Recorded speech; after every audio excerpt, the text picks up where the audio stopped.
사람들은 살면서 많은 것들을 기억하며 삽니다. 좋은 일도 기억하지만 때로는 슬픈 일도 또 아픈 일도 기억하면서 그것이 훗날 그 모든 일들이 추억으로 되새기게 만드는 게 우리들이 아닌가라는 생각을 해봅니다. 우리 성도님들은 어떤 추억이 가장 먼저 떠오르시나요? 아마도 평생 신앙생활을 해오셨기 때문에 당연히 우리 성도님들의 그 기억 속엔 교회와 관련된 추억들이 가장 먼저 떠오르지 않을까라는 생각을 해보았습니다. 그래서 묻고 싶은 게 있어요. 그 묻고 싶은 것이 무엇인가 하면 우리 성도님들은 교회하면 무엇이 가장 먼저 떠오르시나요? 저에게 있어서 교회하면 가장 먼저 떠오르는 기억은 교회 종소리입니다. 교회 종소리. 제가 어렸을 때 교회랑 집이 그렇게 가깝지 않았었는데 새벽이 되면 교회 종소리가 집에까지 들렸습니다.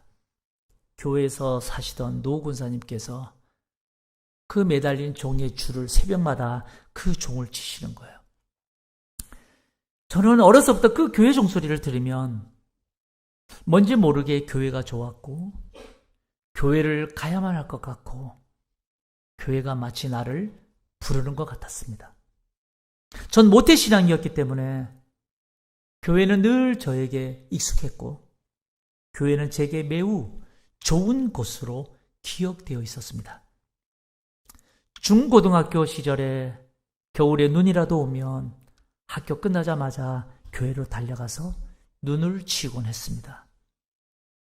청년 때부터 주일학교 교사로부터 찬양대원으로부터 참 오래도록 봉사했습니다. 여러분, 이 정도면 여러분들이 생각해봐도 와, 신앙도 참 좋았겠다라고 생각하지 않습니까? 그런데 오래된 것과 신앙이 좋아지는 것과는 또 다른 문제더라 이 말이에요. 저는 교회를 오래 다녔어도요, 신앙에 방황을 했고 세상 문제 앞에 온전히 감당할 마음의 넓이도 인격도 갖추지 못하고 있는 거예요. 그래서 늘 고민하면서 난 왜 이렇게 믿음이 자라지 않을까 기도했던 지난 기억들이 있는 겁니다. 그리고 훗날 제가 목사가 된 후에도 저에게 여전히 교회는 나의 전부요. 내가 너무나 좋아하는 곳. 그래서 전 교회가 필요로 하면 그 어떤 힘들고 험한 일일지라도 기쁨으로 앞서 그 일을 행해왔습니다. 그러니 이제 목사까지 되었으니까 정말 믿음도 좋고 모든 것을 수용해낼 마음의 크기도 갖추지 않았을까요? 그런데 그것은 또 다른 문제이더라 이 말이에요. 목사가 되었어도요, 걱정할 거리가 생기면 늘 걱정하게 되고 두려움이 생길 때는 늘 두려워하는 거예요. 그래서 저는 오늘 또 나는 왜 이렇게 기쁜 믿음의 사람으로 변하지 않는 걸까? 오늘 또 하나님 앞에 기도하고 있습니다. 성도 여러분들은 어떠십니까? 평생 교회를 다니고 신앙생활을 하셨는데 평생 신앙생활을 하신 만큼 모든 면에서 깊어지고 넓어지셨나요?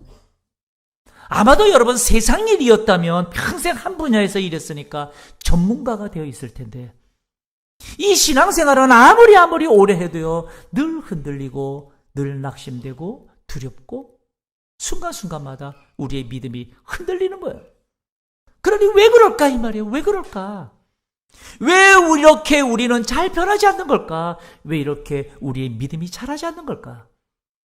저는 오늘 우리 성도님들과 함께 이 문제를 가지고 고민해보고 싶어요.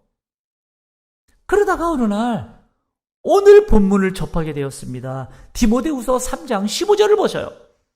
디모데후서 3장 15절에 보니까 또 어려서부터 성경을 알았나니 성경은 능히 너로 하여금 그리스도 예수 안에 있는 믿음으로 말미암아 구원에 이르는 지혜가 있게 하느니라 라고 말씀합니다. 바울 사도가 제2차로 로마 감옥에 투옥되어서 이제 순교를 앞두고 있을 때입니다. 그런데 에베소 교회를 목회하던 젊은 목회자 디모데가 교회의 대내적, 대외적 어려움 때문에 근심하고 걱정하며 그의 믿음이 흔들릴 때였습니다. 이것을 바울 사도가 알고서 디모데 목사를 격려하고 위로하기 위하여 쓴 말씀이에요. 어려서부터 성경을 알았나니 성경은 능히 너로 하여금 그리스도 예수 안에 있는 믿음으로 말미암아 구원에 이르는 지혜가 있게 한다는 거예요. 이 말씀을 보면 성경은 능히 너로 하여금 예수 안에 있는 믿음으로 말미암아 구원에 이르는 지혜가 있게 한다. 그러니 디모데는 여러분 어려서부터 성경을 알았으니까 얼마나 이 삶에 지혜가 있었을까요? 그런데 정작 오늘 본문의 말씀은 바울 사도가 디모데를 위로하고 격려하는 메시지다 이 말이에요. 디모데는 어려서부터 성경을 배워 알았기 때문에 그에게는 능히 구원에 이르는 지혜가 있는 자인데 왜 지금 이 순간 그를 위로하고 격려하고 있느냐 이 말이에요. 순간순간마다 믿음이 흔들리는 우리들처럼 디모데 역시 지금 두려워하고 걱정하며 마음이 흔들리고 있기 때문 아닐까요? 그래서 바울 사도가 그를 위로하고 격려하고 있는 게 아니냐 이 말이에요. 만약 그렇다면 여러분 이상하지 않나요? 어려서부터 성경을 배워 알았어요? 그 배워 안 성경은 능히 너로 하여금 예수 안에 있는 믿음으로 말미암아 구원에 이르는 지혜가 있게 한다 그랬어요. 그런데 왜 그의 안에선 이 삶에 두려워하고 근심하며 흔들리며 사느냐 이 말이에요. 여러분 그 원인이 혹이라도 성경을 배워 알았다고 하는데 그 아는 것에 문제가 생긴 것 아닐까요? 이런 의문을 한번 던져보는 거예요. 그런데요, 야고보서 1장 22절에 보면 이런 말씀이 있어요. 야고보서 1장 22절에 보니까 너희는 말씀을 행하는 자가 되고 듣기만 하여 자신을 속이는 자가 되지 말라 라고 야고보 사도가 말해요. 여기 보면 말씀을 행하는 것과 말씀은 듣는 것에 차이가 있음을 말씀하고 있다 이 말이에요. 말씀을 듣기만 하면 자칫하면 내 자신을 속이는 자가 될 수도 있다라는 거예요. 마치 내가 믿음이 있어, 내가 마치 행하며 산다고 그렇게 착각하며 살 수도 있다고 야고보 사도가 말씀하고 있는 거예요. 그러니 성경을 아는 것과 성경대로 사는 것과의 사이에는 성경대로 사는 데까지 말씀의 능력이 흐르지 못하게 하는 뭔가가 있지 않을까라는 생각을 해보는 거예요. 사는 데까지 그 말씀의 능력이 흐르지 못하게 하는 그 뭔가가 그게 뭘까라는 거예요. 그게 뭘까? 그 첫 번째 원인이 무엇인지 성경은 이렇게 말씀하고 있어요. 갈라디아서 4장 19절에 보세요. 갈라디아 4장 19절을 보니까 너희 속에 그리스도의 형상을 이루기까지 다시 너희를 위하여 해산하는 수고를 하노니 라고 말해요. 여러분 이 바울 사도의 말씀을 보십시오. 우리 속에 그리스도의 형상을 이루기까지 다시 너희를 위하여 해산하는 수고를 한다는 거예요. 여러분 이게 무슨 말이에요? 우리 속에 그리스도의 형상을 이루기까지 뭔가 지금 또 수고를 한다는 거예요. 다시 말하면 아는 것을 넘어 아는 것으로 살아가려면 뭔가 해산하는 수고와 같은 반복적인 훈련과 습관이 있어야 한다는 걸 말하는 거예요. 해산하는 수고와 같은 반복적인 훈련과 습관이 있어야 된다. 여러분 생각해 보세요. 기도하는 것, 여러분 이것이 하루아침에 되던가 이 말이에요. 성경을 읽고 매일 말씀을 묵상하는 게 하루아침에 되던가 이 말이에요. 우리가 하나님 앞에 나와서 예배 하나 드리는 것도 이 예배하는 습관 하나도 하루아침에 되지 않음을 우리는 너무나 잘 알고 있어요. 무엇이 되었든 간에 내게 습관이 되려면 지속 반복하는 해산하는 수고와 같은 수고가 있어야 내 삶에 그것이 습관이 되는 거예요. 그런데 어때요? 그 지속 반복하는 게 힘드니까, 귀찮으니까. 그러니까 내 형편 얘기하면서, 내 상황 얘기하면서 금방 그 일을 그만두게 되는 겁니다. 그러니 여러분, 아는 것으로, 그것으로 살아드는 데까지 이 말씀의 능력이 발휘되지 못하는 것. 그 이유는 어쩌면 우리는 아는 것에서 끝나기 때문인지도 몰라요. 아는 것에서 끝나기 때문인지 몰라요.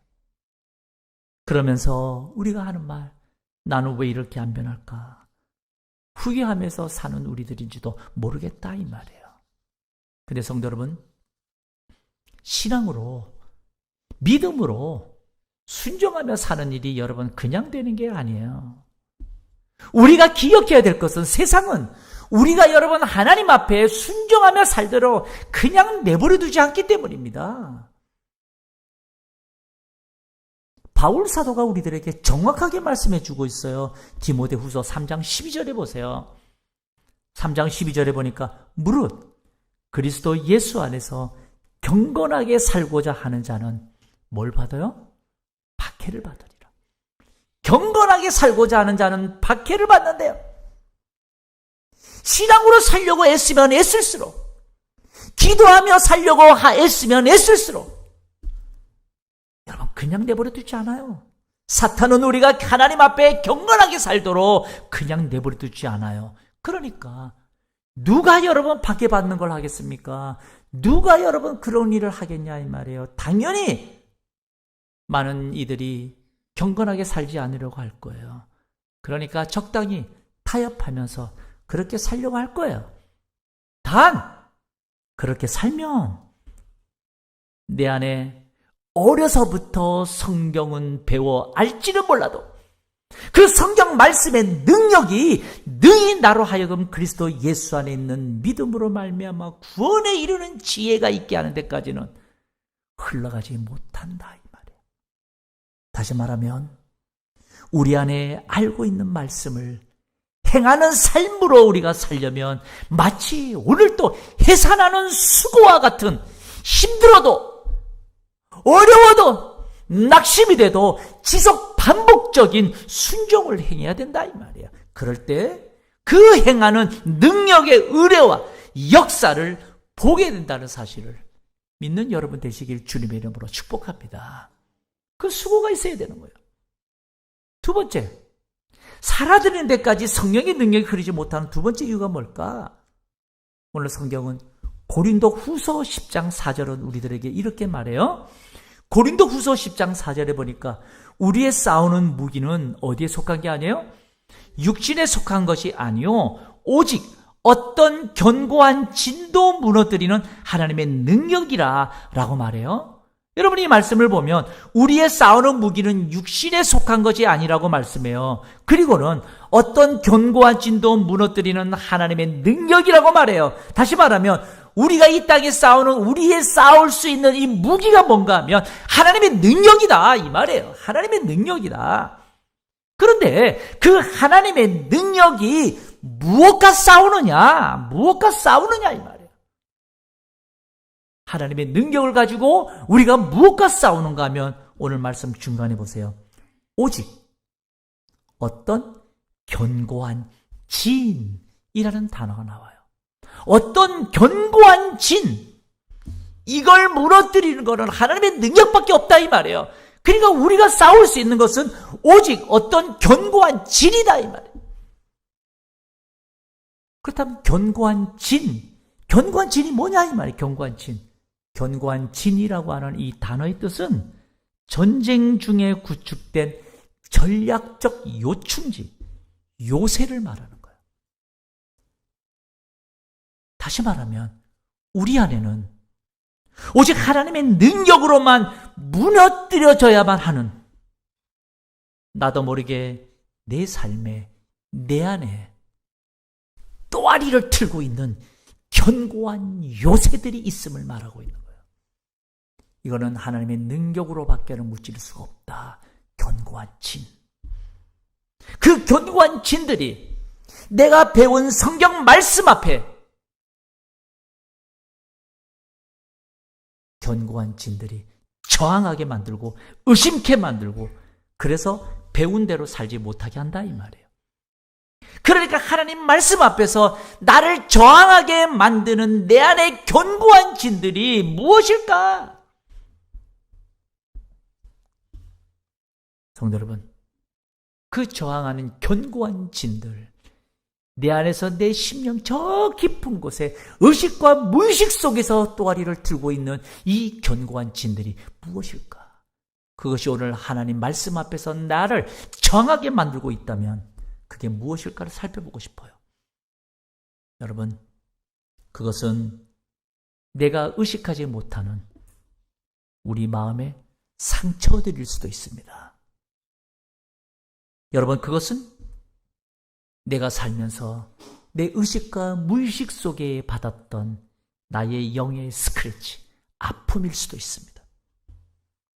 때로는 낮은 자존감에서 온 수많은 우리의 방어 기제들일 수도 있습니다. 이러한 상처와 아픔들, 낮은 자존감의 방어 기제들이 하나님의 말씀이 그런 내 영역 안을 건드릴 때에 내 안에서 나도 모르게 어떻게 해요? 저항하고 그리고 피하고 싶어지는 거예요. 제가 오래전에 직장 생활할 때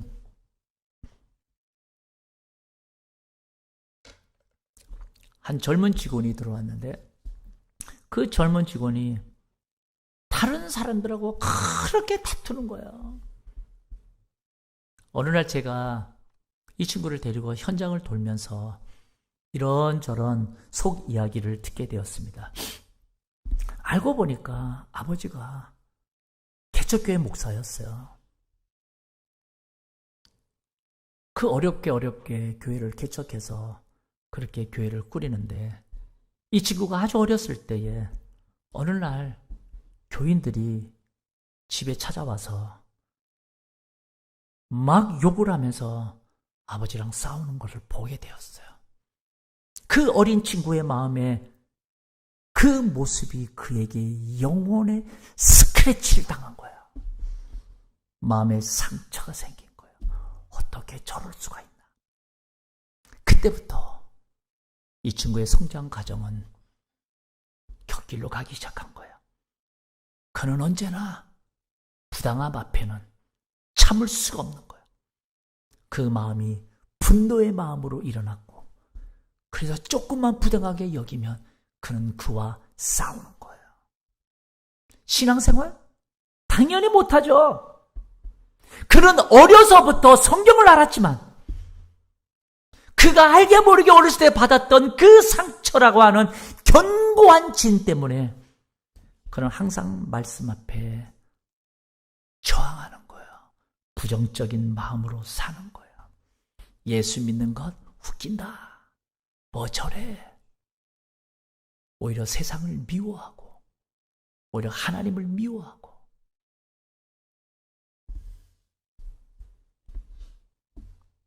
그 상처가 관계를 안 좋게 만들고 그를 늘 분노하게 만들었고 미움이 커진 인생 되게 한 거야.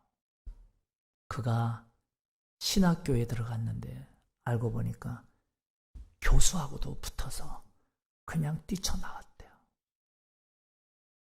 성도 여러분, 어쩌면 우리는 이런 유의 상처는 아니라 할지라도 우리 안에 각자가 말 못할 마음의 아픔들, 내가 의식하든 무의식하든 내가 태어나면서부터 받았던 나의 상처들, 미움들, 그것이 나도 모르게 견고한 진처럼 내 마음에 또아리를 틀고 있어서 그것이 나를 평생 괴롭히고 내가 하나님을 만나는데 더 깊은 신앙으로 나아가는데 어쩌면 오늘 또 말씀 앞에 저항하고 거부하고 있는지도 몰라요. 그런데 이런 우리 안의 말씀을 거부하게 하는 견고한 진들이 있어서 그 견고한 진들은 오직 하나님의 무기, 우리의 무기인 하나님의 능력만이 그것을 무너뜨릴 수 있다라고 말씀하고 있어요. 그러니 성경을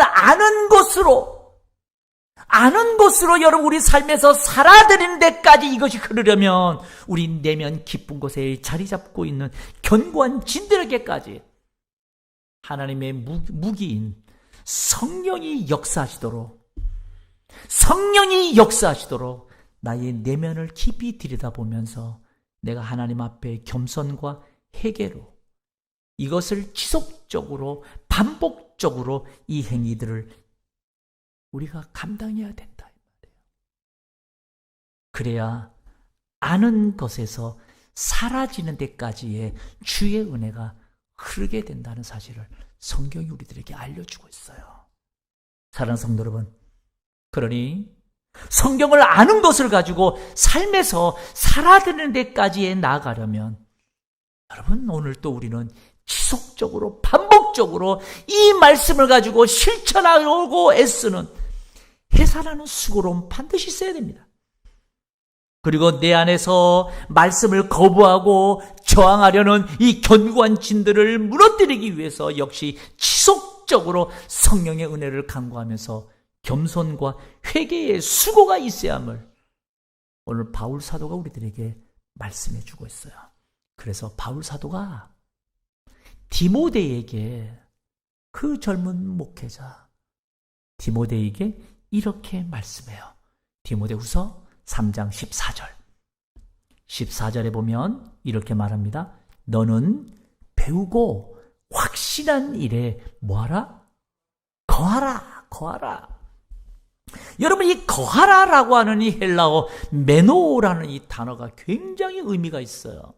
이 거하라고 하는 것은 뭔가 하면 헬라의 원어 뜻을 보니까 주어진 장소에 머물다, 거주하다, 참다, 계속하다 이런 뜻을 가지고 있어요. 거주하다라는 것은. 우리가 여러분 배우고 확실한 일이라도 우리는 너무나 쉽게 의심하고 흔들리죠. 바울은 여러분 이미 알고 있어요. 바울은 이미 우리가 이런 흔들리는 마음까지도 바울은 다 알고 그리고 뭐라고 말해요? 거하라 이 말 거하라. 배우고 확실한 일에 너가 머물고 참고 계속하라. 의심이 들어도 배우고 확실했던 그 말씀 계속 붙잡으라는 거예요. 삶에서 흔들려도 좋아. 흔들리는 그 순간에도 그럼에도 불구하고 계속 말씀 어떻게 하라고요? 붙잡으라는 거예요. 그리고 보면 대부분의 여러분 변화라고 하는 것은 여러분 한순간에 일어나는 게 아니에요. 대부분의 변화는 오랜 과정이 필요합니다. 나무가 자라나듯 씨앗이 열매를 맺듯 오랜 시간이 필요해요. 중요한 것은 우리의 변화 역시 우리가 오늘 또 나는 왜 이렇게 안 변하지? 그렇게 말할지 몰라도요. 여러분 참 안 변하는 것처럼 보일지 몰라도 아니요. 이 긴 세월 동안 하나님 말씀 앞에 머물러 있는 우리들 지금도 변화되고 있고 잘하고 있다는 사실 믿으시길 축복합니다. 그러니 여러분 이를 믿고 우리가 여러분 뭔가 단번에 큰 순종하겠다. 아니요. 될 리가 없어요. 단번에 뭔가 결단하고 하겠다. 아니요. 될 리가 없어요. 지금부터 내가 40일 새벽 기도 쌓겠다. 아니요. 될 리가 없어요. 1년에 한 번 나오는 것도 힘들어하는데 될 리가 없어요. 뭐부터 해야 돼요? 여러분 작은 순종부터 시작하면 좋겠어요. 작은 순종. 매 설교 시간마다 뭔가 말씀을 가지고서 나 이것부터 한번 실천해 봐야지. 큰 거 말고 아주 작은 것부터 뭔가 작은 것부터 한번 실천해 보자 이 말이죠.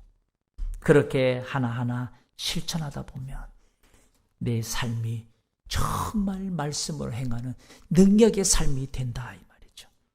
내 삶의 상처로 인해서 말씀 앞에 저항이 일어날 때 정말 솔직한 마음으로 내 마음을 들여다보고 상처로 인한 내 마음의 진심을 하나님 은혜로 쓰다듬어 달라고 겸손히 늘 고통하며 엎드려 보자 이 말이에요. 그렇게 하나님의 은혜로 여러분 견고한 진이 내 안에서 무너지기 시작하면 제일 먼저 나타나는 것은 이 마음에 평안이 있어요. 마음 깊은 곳에서부터 미움으로 나를 괴롭히던 것도 여러분 하나님의 능력의 은혜가 쏟아지니까 이게 뻥 뚫려요. 시원해요. 그렇게 여러분 우리가 하나님의 은혜를 구하면 하나님이 우리에게 성령의 능력을 부어주시지 않을까. 성도 여러분, 이제부터 우리 모두 어려서부터 배운 성경 말씀 하나하나 겸손한 마음으로 실천해 나가다 보면 어느새 말씀을 듣기만 하던 자가 아니라 행하는 자가 되어 있을 줄로 여러분 믿으시고 이제 작은 순종부터 시작하다 보면 훗날 예수 그리스도의 형상을 닮아 주님이 기뻐하실 수준까지 성화될 줄 믿는 우리 귀한 성도들 다 되시길 주님의 이름으로 축복합니다.